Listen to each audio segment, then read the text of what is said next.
जिस तरीके से हम कहते थे ना, तारीख पे तारीख, तारीख पे तारीख, अब जनाब कमेटी पे कमेटी, कमेटी पे कमेटी, पीसीबी ने एक नई सिलेक्शन कमेटी जो है वो अनाउंस कर दी है। और जब आपके दिल में चोर होता है तो आप वेबसाइट में अंदर जाके कहीं एक मीडिया रिलीज नहीं करते और उसको कमेटी के अंदर डायरेक्ट डाल देते हैं। और जिन कामों पर आपको होता है कि आपने ये काम डेयरिंगली किए हैं, वो आप ट्वीट भी कर रहे होते हो, वो आप मीडिया में भी डाल रहे होते हो। पीसीबी के जो मीडिया ग्रुप है अल्हम्दुलिल्लाह उनमें भी इस कमेटी का कई नामो निशान नहीं है। और बहुत ही क्रिकेट की, पाकिस्तान क्रिकेट हिस्ट्री की तारीख के अंदर अगर आप देखें तो ये एक अजीबो गरीब कमेटी बनाई है। अब आप कितने रुकनी, 1 2 3 4 भाई, इसके अंदर को कैप्टन लिखा है, ये अच्छा लिखा है कि कैप्टन अब कोई भी हो सकता है। हेड कोच जो है इसके अंदर आपके गैरी क्रिस्टन होंगे, असद शफीक पहले भी मेंबर थे, मोहम्मद यूसुफ, इनकी सलाहियतों से किसी को इनकार नहीं, ये पहले भी थे। लेकिन इसके बाद देखें कि इन्होंने लिखा है कि नॉन वोटिंग, ये नई चीज इंट्रोड्यूस कराई है भाई। जो नॉन वोटिंग, क्या मतलब, ये कोई करारदाद है कश्मीर की? ये मुबस्सिर हैं, ऑब्जर्वर हैं, क्या है ये? बैठ के देखेंगे। उसके अंदर आप देखें अजहर महमूद भाई इस लेवल का खिलाड़ी है, कोच है कि इसको तो मेन कमेटी में होना चाहिए। आप इसको नॉन वोटिंग, और इसके अंदर लिखा गया भाई ये वोट नहीं देंगे। और उनके अंदर एक बिलाल आसिफ है जो एडवाइजर टू चेयरमैन है। चेयरमैन को एडवाइस करने के लिए क्रिकेट के मामलात में वो होता है जो क्रिकेट के बहुत बड़ा कोई महाराजा हो, इनका क्रिकेट के साथ ताल्लुक अगर आपको कहीं से नजर आ जाए। अलबत्ता ये जरूर पता चला कि इनकी अहम रिश्तेदारियां और दोस्तियां यारियां कहीं से कुंडे इनके डलते हैं, जिस वजह से इनको सिलेक्शन कमेटी के अंदर नॉन वोटिंग, इन्होंने कहा यार बना दो नॉन वोटिंग। उसके बाद आप देखें कि हसन चीमा साहब इनके किरदार के तो मुतरफ हो गए भाई। ये पता नहीं कौन सा डाटा, और इनके आगे क्या कहा गया है, manager analytics and team strategy.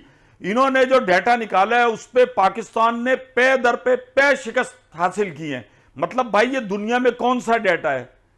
हमारे यहां मेरा ख्याल डाटा एनालिस्ट को समझते हैं कि क्रिक इन्फो से चीजें डाटा निकाला, इस कोई प्लेयर को आप क्लिक करेंगे ना, 8वीं जमात का बच्चा भी तो आ जाता है, इस खिलाड़ी ने इतने वनडे खेले, T20 खेले, इसने टेस्ट खेले, इतनी बॉलिंग की, सब कुछ आ जाता है। ये उस चीज को डाटा समझते हैं। भाई ये डाटा नहीं होता, ये नंबर्स हैं।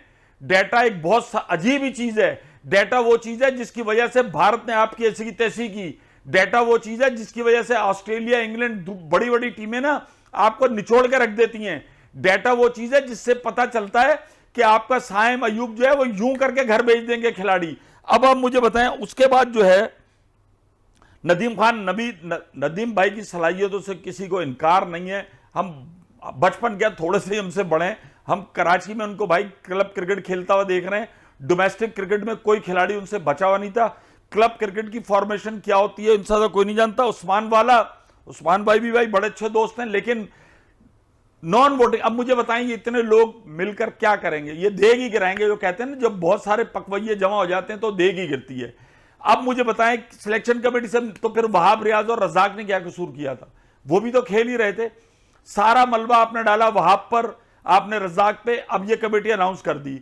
गैरी क्रिस्टन की कोई हेल्प ही कर सकता है ना कोच की? उसको डोमेस्टिक क्रिकेट के बारे में मालूम नहीं है। जो 15-20 का पूल होगा वो मैक्सिमम उसी में से ले सकता है। और इससे पहले हमने माजी में इतनी, सल्लू भाई की सिलेक्शन कमेटी के चेयरमैन रहे, बाकियों का नाम भी याद नहीं है। सिर्फ चेयरमैन पावरफुल आदमी होता था, उसी का नाम होता था, वही मुंह देता था, वो सब कर रहा होता था। इकबाल कासिम रहे, सल्लू भाई रहे, कादिर भाई रहे, इंजमाम भाई रहे, और बहुत सारी सिलेक्शन कमेटियां, ये 8-8 10-10 मेंबर, पता भी नहीं होता था। और फिर आपने जनाब ये और एक कमेटी आपने और भी बनाई हुई है जिसका हम इंतजार कर रहे हैं, जो इंजमामुल हक के ऊपर। वो कमेटी की फाइल कहां दब गई वो नहीं पता चला। भाई क्रिकेट स्ट्रक्चर को सही करो, और 3 रुकनी कमेटी हो वो भी सही काम कर लेगी। जो आदमी ग्राउंड में आता जाता है, लेकिन मसला यह कि आपके जो बड़े बड़े नाम हैं जिनको आप टीमों के साथ लगाते हैं, ये नहीं आते। मैं आपको बिल्कुल बावसूख जराए से कह रहा हूं, ये लाखों रुपया लेने के बाद ऐसे शॉर्ट हो जाते हैं। और नीचे के जो कोच हो रहे होते हैं ना, जो हर वक्त टीम के साथ होते हैं, वही लगे हुए होते हैं। जो बड़े लोग हैं जो डोमेस्टिक क्रिकेट को देखते हैं, इनमें से आप अगर देख लें तो मैं समझता हूं कि इनमें से कौन होगा कि जो ग्राउंड के अंदर जाकर डोमेस्टिक क्रिकेट देखता होगा? नदीम भाई हैं जो नजर आ जाते हैं, जो किसी से पूछ भी लेते हैं, हाँ इस खिलाड़ी ने कैसा परफॉर्म किया, ये खिलाड़ी अच्छा भी है। बाकी आप मुझे बता दें, सिलेक्शन कमेटी में आप तवक्को करते हैं कि अजहर महमूद या गैरी क्रिस्टन या डोमेस्टिक के मैच में यूबीएल कॉम्प्लेक्स में नजर आएगा, या कोयटा में या पिशावर में कहीं डोमेस्टिक क्रिकेट हो रही होगी? डोमेस्टिक क्रिकेट को आप किस नहज पे लेकर आ गए वो तो देख लें। कमेटी पे कमेटी, कमेटी पे कमेटी, इन कमेटियों के बनने से ना क्रिकेट बेहतर होगी क्या भैया सिलेक्शन के लिए, तो सिलेक्शन के लिए मटेरियल कहां से आएगा? असल कमेटी वो बनाए, नए से नए टूर्नामेंट आप इंट्रोड्यूस कराएंगे, कुछ नहीं होगा। आपके पास जो सिस्टम था, कायदे से ट्रॉफी खेलते थे, एक विल्स कप होता था, पैटर्न्स ट्रॉफी होता था, ये 3 टूर्नामेंट बड़े होते थे जिससे, और डिपार्टमेंट की क्रिकेट, जिससे छन छन के क्रिकेटर्स बाहर आते थे।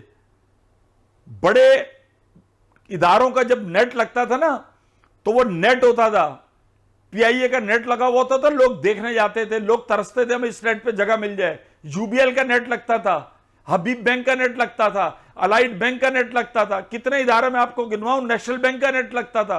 कितने पाकिस्तान के बड़े खिलाड़ी हैं जिन्होंने इदारों से खेला और आगे आए। नेशनल बैंक ने तो बंद ही कर दिया। वजीर आजम साहब कह रहे हैं कि इदारे जो है वो क्रिकेट बहाल करें, उन्होंने, नेशनल बैंक ने सारे खिलाड़ियों को भेज दिया। अब हर खिलाड़ी पढ़ा लिखा नहीं होता और हर खिलाड़ी ऐसा नहीं होता कि वो दफ्तरी काम कर सके। तो भाई इन चीजों को सोचना चाहिए। और नॉन वोटिंग मतलब वो आके बैठ के देखेंगे, ये सिर्फ ये है कि जो सिलेक्शन कमेटी है वो इन बड़े नामों के प्रेशर में रहे। जब वो देखे कि चेयरमैन का एडवाइजर हमें मार्क कर रहा है, जब वो देखे कि डायरेक्टर, जिसे कहना चाहिए एकेडमीज, और वो नदीम भाई का जो होता है परफॉर्मिंग का, वो एनसीपी, वो जो हाई परफॉर्मेंस सेंटर, वो हमें मार्क कर रहा है। उस्मान वाला जो है डायरेक्टर इंटरनेशनल क्रिकेट, तो जो आपकी मेन कमेटी है वो थल्ले लग गई। वैसे ये थल्ले लग गई का लफ्ज हमारे एक साबिक क्रिकेटर ने दिया है, बस समझ जाएं आप।